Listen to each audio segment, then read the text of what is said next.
Hello, I'm Dawn Laney. I'm a genetic counselor at Emory University in Atlanta, Georgia, in the United States, and I focus my clinical and research work in Fabry disease. Thank you to the meeting organizers for asking me to speak with you guys at this meeting on this really critical topic.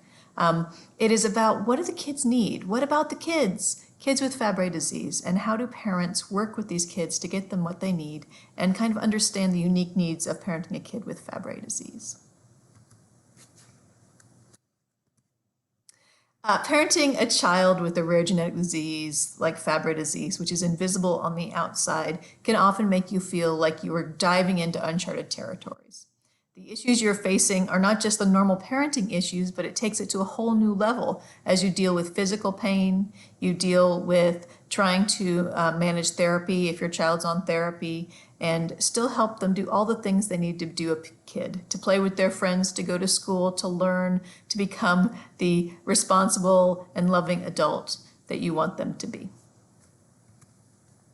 It's like a balancing game. You're balancing your first impulse, which is maybe to wrap your child in bubble wrap so that they don't experience any of the triggers that might cause more pain or more gastrointestinal issues. You want to keep them from being damaged or hurt or over-medicalized. You want them to have a normal childhood, but still you want them to be able to understand what's going on with their family and their health. And because Fabry disease is a family disease that you see in every generation, maybe you're struggling with your own Fabry symptoms and the impact on your own family from your health issues, in addition to trying to understand how your child feels about having Fabry disease as well. You may have seen multiple generations of Fabry disease impact kids and adults, and trying to understand how that may be different if your child started therapy earlier or has gotten therapy differently from the way that you experienced Fabry disease. And also helping unaffected siblings and unaffected parents understand what's the balance that you have? What's the balance between pushing a child to do better and to do everything they want to do, but still understanding that sometimes they can't do everything they want to do? And how do you help them understand that the pain is not something you push through? If you push through it, sometimes it gets worse. But still, not using pain as an excuse to get out of things when it's not a direct correlation. What's the balance? What's the balance of pushing your child to do great things, but also being empathetic for the fact that you know that they're having more challenges as they go to do the same things that their peers do? How do you encourage without pushing too hard? How do you help them be the best they can be and do all the things they want to do without causing their pain to flare, or not respecting the fact that sometimes they're having bad days and they can't move, they can't do everything that they want to do, without making them feel like a failure or like that the people and the coaches in physical education are right when they tell them they're lazy and they should just run through it. These are things that it's hard to find the balance as a parent. Now, I don't have all the answers. I have no right answers. I'm a parent too, and I know that even, parenting two mostly average kids, there are things that we don't understand and things that we're going to get wrong, and we're going to learn from our child, and every child is so different, and every parent is so different, and every place across the United States, across the world is so different. There's no exact right answer for every family, every child. But I have spent some good quality time with an amazing group of kids with Fabry disease, facilitating kid groups at Fabry Camp.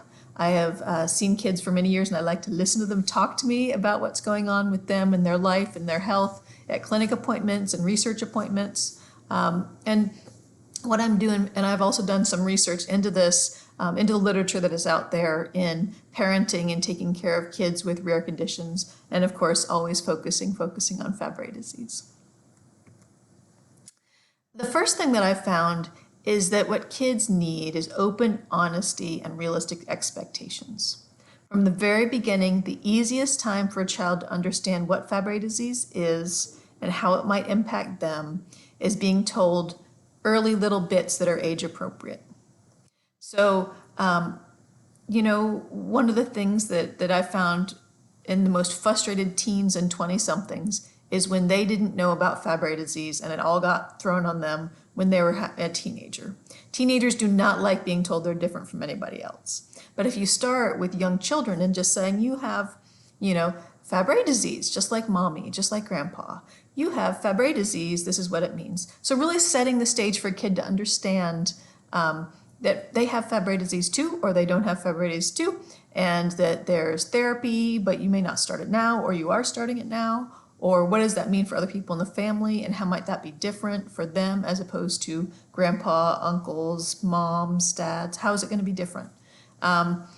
They really just want to understand honestly what you're thinking, what they need to do, what their job is to do, what your job is to do, what the doctor's job is to do, just kind of making it very clear what's going on.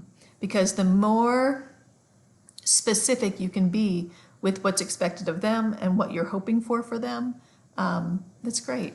And I'm not saying you sit that 3-year-old down and go, hey, you know how grandpa had renal failure? We worry about that for you too. That's not what I'm saying. I'm saying start with, mommy gets infusions, daddy or, uncle gets infusions. This is something that helps fight Fabry disease when he started having problems. And then you have Fabry disease too, and we'll start therapy for you when it's appropriate, when you need it. In the meantime, your job is just tell me if you have any issues. Are you having pain? When do you have pain? Honestly, tell me when something is preventing you from doing something, and I promise I'll believe you. Because I think one of the biggest problems with kids in Fabry disease is adults not believing them when they say they have stomach pain or they have hand and foot pain. And I'm not talking about parents necessarily, although it can be parents. I'm talking about teachers who feel that maybe they're dodging responsibilities, or sports figures who may not fully understand what it means to have a condition that keeps you from being able to do what you want to do because you don't sweat or you're unable to run as long without getting pain. So since the outside world doesn't necessarily believe what's going on with them, it's important very early on to set expectations that they may have some limitations, but you don't want those to keep them back. But their job is to understand when they're too hot and have to take a break, to tell you if there's something very specific that's keeping them from doing what they need to do, and that you honestly will pay attention to what's going on and try to figure out what the next step is for them if it gets worse. Also, it's important to empower them. Give them the tools to explain what's happening with them. If you want them to tell you when they're having belly pain or hand pain or just too tired to do things, then you need to give them the words to say it. So not just, I don't feel like it, but I would like to do that, but right now my hands hurt. Or yesterday I ran too much, and now the way that I feel is really tired and really burny, and if I would love to do that if we could do that next week. Give them the words so they can explain what's going on with them. There's a great article that I put up here from Dr. Nina Nazir, who was born with a health issue, and then it's a genetic health issue, so her children have it now. And she said, sometimes the most power you can give is help them understand what their strengths and weaknesses are, but also what's going on in the world around them, and how do they tell people around them what they need. How do they positively say, I would love to do that, but here's what's going on with me right now. Or I would love to go to this amusement park. I want to go ride some roller coasters, but I know that I can only do 2 hours of that because I will start hurting and be really tired, and then I won't have fun anymore. Give them the words so they can tell you what's going on in a way that doesn't make people angry, doesn't make people disbelieve them. They might get angry, they might disbelieve them, but if you teach them the words and the responses, just like teaching them anything else in interacting with others, this is a good way to do it. And part of this is also helping them train others about compassion and understanding. So again, things that we want all of our children to know and understand become a little bit more important when we're talking about someone who has to talk about their Fabry disease. It's also important to think about who are they going to tell in their friend groups and family groups? Are they going to tell teachers? Are you going to tell teachers? What is the way that you want your child to interact with those around them and tell them about the condition they have? Remembering that they don't look different, so sometimes it's important for them to be able to tell people in case of heat exhaustion or in case of bad abdominal pain, things like that. And also reminding them that Fabry disease isn't catching. Whenever people hear the word disease, or people hear the word genetic disease, they think, oh, can I catch it? Or the second thing they think of is, oh, that means you got some intellectual disabilities maybe. And these are the things that it's important for them to be able to tell them right off the bat, like, can't catch it from me. It's just something that came to me from my parents. And, I am, just as able to learn and do everything as everybody else. It's just sometimes physically, it's hard for me to finish some stuff up. So now you, of course, can have Fabry disease plus something else, like Fabry plus attention deficit disorder, right? Fabry disease plus something else. So you have to tailor that to your exact kid. It's also important not to forget siblings with this. So brothers and sisters of someone who's got Fabry disease or someone who's got Fabry in their family, arm them with this information as well so they can explain what's going on too. Critical in all this is open communication and trust between kids and their parents and kids with their trusted friends and family members. Particularly in Fabry disease, where you can't measure things that are going on inside all the time, particularly in childhood. We can't measure that pain. We can't measure that fatigue. We can't measure how their belly's doing. I mean, we can have them swallow a little pill camera and tell us how fast their stomach's emptying, and we can see when they have diarrhea. But a lot of things that we work in with Fabry disease, they have to tell you, and you have to understand what that means. So in addition to giving the words to explain what's going on, they need to know that they're going to be believed. Now, as a parent, I know sometimes kids are like, oh, my stomach hurts and I don't want to go to school. And that's because they've got an exam coming up or a big project that's due.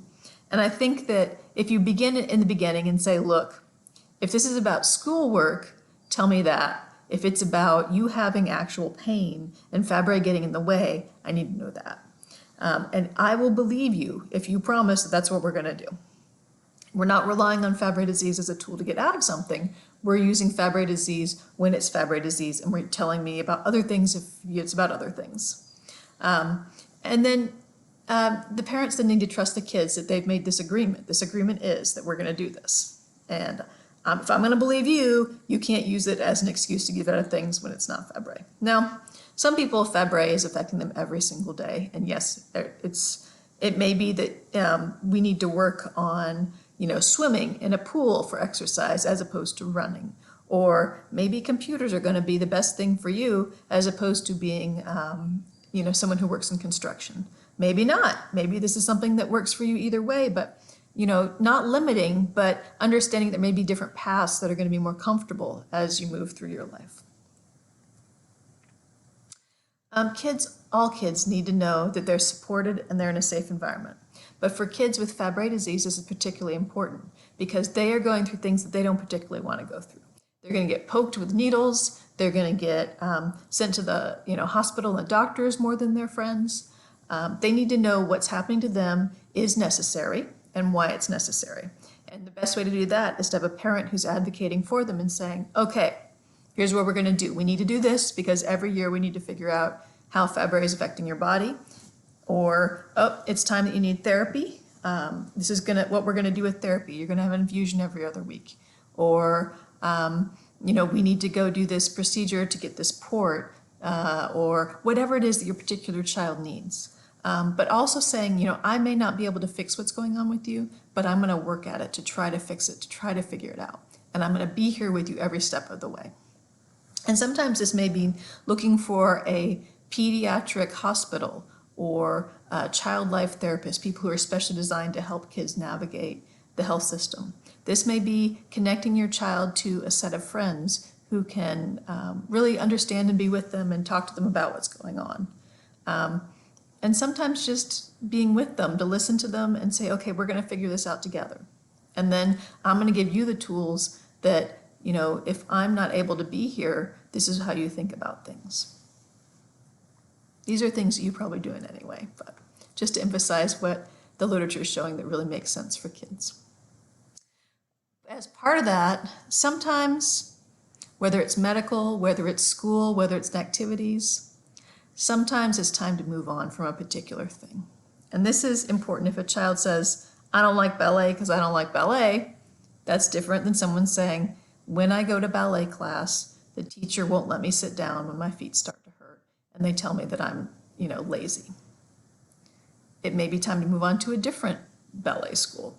These are the things where really keeping that communication open with your children and understanding what's going on between them and whatever activity, whatever teacher, whatever school, whatever doctor they're working with. I know sometimes there's only one doctor. There's this primary care and there's this specialist, and that's really all you can do. But maybe there's others within that group, a nurse who may be more sympathetic, or a genetic counselor, or someone else within that group who understands better how you can work with things. So even though there may be limitations on where you can go, maybe you can find some ways to make it a little bit better within that scope. Or have that open, honest communication with the healthcare provider as well. I appreciate it when you tell me that my child's going to be able to do anything in the world. However, I need to realistically understand how we can manage their pain. Really laying it out. So if you can't move on from a particular person, if you don't have any choices, then you really have to talk with them to make it for your child be the way that it needs to be. The most comfortable, the most realistic, and the best way. The other thing is that children want solutions. They want to fix stuff. And that may not always be possible, but if you find ways to help them understand what's going on and then think about possible solutions that are maybe smaller scale. We always think about solution like a cure for Fabry disease. Well, we don't have a cure yet, right? We don't have a cure yet. But we have different treatments, we have different support options, we have different ways to help understand, and we have ways to navigate so that we're having a better experience in life. So if a kid has pain and the pain is there every day, even though they say they can handle it, it may be worth talking to your doctor about options to help decrease that pain. One of the coolest things is when a kid with Fabry disease gets to meet another kid with Fabry disease. And I've seen it many times, and then they're just, you're not in my family and you have Fabry disease? Let's talk about this. This is so crazy. Do you get this? I get that. So we don't even have to explain that I have to sit down here? No, I understand that. The conversations they have and the support they gain from just meeting each other is incredible. And right now, it's COVID time, so we end up doing a lot of things virtually, but that actually makes it easier to connect.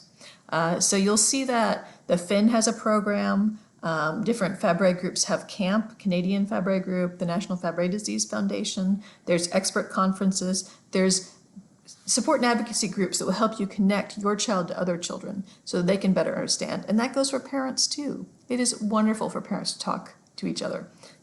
What shoes have you found that help the feet stay cooler? Oh, I find these shoes that have the airflow through them. I've got these cooling collars and this fan that has air that blows through it. These are the things that parents understand, they figured out, and they can share with you. The other thing is drawing a path for success. If a child has decided they want to be a professional basketball player, that's great. Let's see what they can do. But at the same time, you might want to see, hey, do you also like designing video games about basketball? So that there's some options. We want every child who has the skills and the abilities to go be that professional basketball player. But if Fabry at some point might derail their path, let's give them a tool, a skill, something that they can also think about, a fallback. We're all not going to be professional athletes, but if you've got something you love about it, whether it's coaching or physical training or something that doesn't have that same physically demanding issue, just in case, maybe we will have everybody being basketball players. But it's nice to have an option that you can do sitting down, an option that doesn't need sweating to really optimize things. Also, this one's extra hard. Model the behavior you want your child to have. If you want your child to be empowered in working with doctors, then you need to be empowered in working with doctors. If you want your child to get the treatment and do the medical monitoring they need, you need to do the medical monitoring and treatment. And also, you need to use the language we're teaching the kids. I can't do that today because I have so much fatigue I can't even move. I can't do this today, but I hope I can do it tomorrow because I can't get more than 50 feet from a bathroom right now. Or, I am pushing through this thing because I want to do this. I know that I might be punished for it tomorrow by my body. Just using the words so they understand what's going on in your head about Fabry disease and how it's impacting you. And then they can use those same words to describe what's going on with them. If you think about it, think of all the phrases you say that your parents said. Your kids will do the same thing related to how you discuss things, how you think about things, and how you interact with Fabry disease. Really though, when we talk about what kids need love. And none of us are perfect. None of us is going to get it all right, ever, ever, ever. But we do our best, and we forgive ourselves when we're not perfect, and we just let kids know that they're loved and you're in their corner, that you're going to support them, and that's what really makes the biggest difference. I found some resources to share with you guys, some that are Fabry specific, just thinking about your support groups. There's some great stories on a couple of websites that focus on being someone with Fabry disease, being a kid with Fabry disease. Finn has that young adult community where people can work together, collaborate. And the Global Genes has a toolkits that focus on parenting a kid with a rare disease, as well as many other useful options. So I put that here. And then it's always good to know the pediatric guidelines. These are experts got together and said, what do we need to do to keep track of kids with Fabry disease and how do we treat them? And there's several different ones. The one I think of most is the Rob Hopkins article that's on pediatric patients, and I put that link here. And most of all, parenting is hard. That's it. That's all I've got. I have my own little monsters that I love very much, and I don't always do exactly right here, but if you try to keep communication lines open and you just try to have as much patience as you can, and all that love is going to make the difference for kids with Fabry disease and your kids who don't have Fabry disease. So I hope that you'll ask me if you have any questions, and thank you guys for your attention.